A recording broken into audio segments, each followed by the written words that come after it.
মনে হবে একদম অমৃত খাচ্ছি। এত মজার! গরম গরম ভাতের সাথে মেখে যখন মুখে দিচ্ছি, উফ! কি যে একটা স্বাদ, সত্যি বলে বোঝানোর না। ফুটন্ত গরম পানিতে মাছ দিয়ে যে এত সুন্দর একটা রেসিপি তৈরি করা যায়, না খেলে বুঝতেই পারবেন না। প্রথমেই আমি পানি গরম করতে বসিয়ে দিয়েছিলাম। পানি তো একদম ফুটে গিয়েছে। এখন এক টুকরো ভেটকি মাছ নিয়ে নিয়েছি। মাছটাকে দিয়ে দিয়েছি, 2টা আলু স্লাইস করে কেটে দিয়ে দিয়েছি। লবণ দিয়ে দিয়েছি আধা চা চামচ, হলুদ গুঁড়ো 1/4 চা চামচ, 1 স্লাইস লেবুও দিয়ে দিচ্ছি।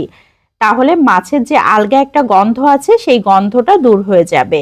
আমি এখানে ভেটকি মাছটা ব্যবহার করেছি, তবে যে কোনো মাছই ব্যবহার করা যাবে। ভেটকি মাছ হলে তো খুবই ভালো হয়। ভেটকি মাছে কাটার পরিমাণটা খুবই কম থাকে, এই জন্য খেতেও সুবিধা হয়, বাছতেও সুবিধা হয়, আর ভেটকি মাছের টেস্টও অন্য ধরনের হয়। অনেক বেশি টেস্টি একটা মাছ, তবে রুই কাতলা মাছ হলেও হবে। আমি খুব ভালো করে পানিটাকে শুকিয়ে নিব। পানিটাকে কিন্তু বাদ দিব না, তাহলে মাছের পুষ্টিগুণটা কিন্তু দূর হয়ে যাবে। এই জন্য পানিটাকে খুব ভালো করে শুকিয়ে নিচ্ছি।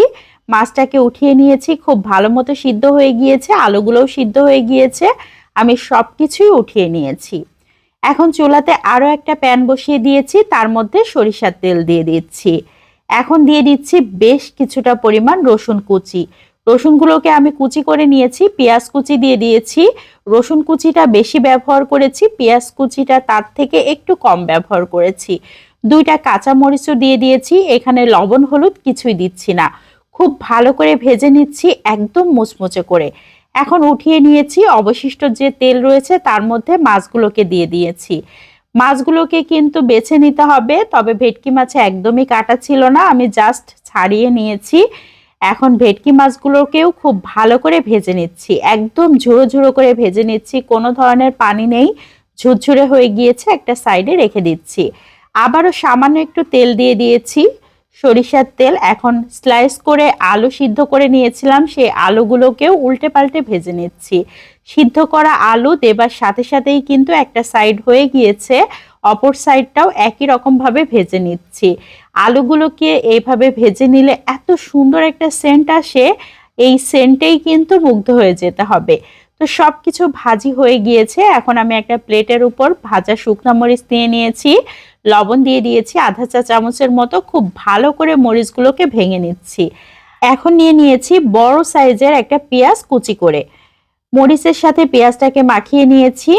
এখন নিয়ে নিয়েছি যে রসুন পেঁয়াজ কাঁচামরিচগুলোকে ভেজে রেখেছিলাম, সেগুলোকে একদম মুচমুচে ভাজি আমি একটু প্রেস করলাম, আর সবকিছুই কিন্তু ভেঙে গিয়েছে। আলুগুলোকে নিয়ে নিয়েছি, আলুগুলোকে ম্যাশ করে নিচ্ছি হাতের সাহায্যে। একটুখানি প্রেস করলেই কিন্তু সবকিছু ম্যাশ হয়ে যাচ্ছে। আর যে রসুন পেঁয়াজগুলোকে আমি ভেজে রেখেছিলাম মুচমুচে, এগুলো কিন্তু দাঁতের নিচে পড়লে মুচমুচ আওয়াজ হবে, এই জন্য এভাবে মুচমুচে করে ভাজি করে নিলেই খেতে ভালো লাগবে। মাছগুলোকেও দিয়ে দিয়েছি। এখন খুব ভালো করে হাতের সাহায্যে চটকে চটকে মাখিয়ে নিয়েছি।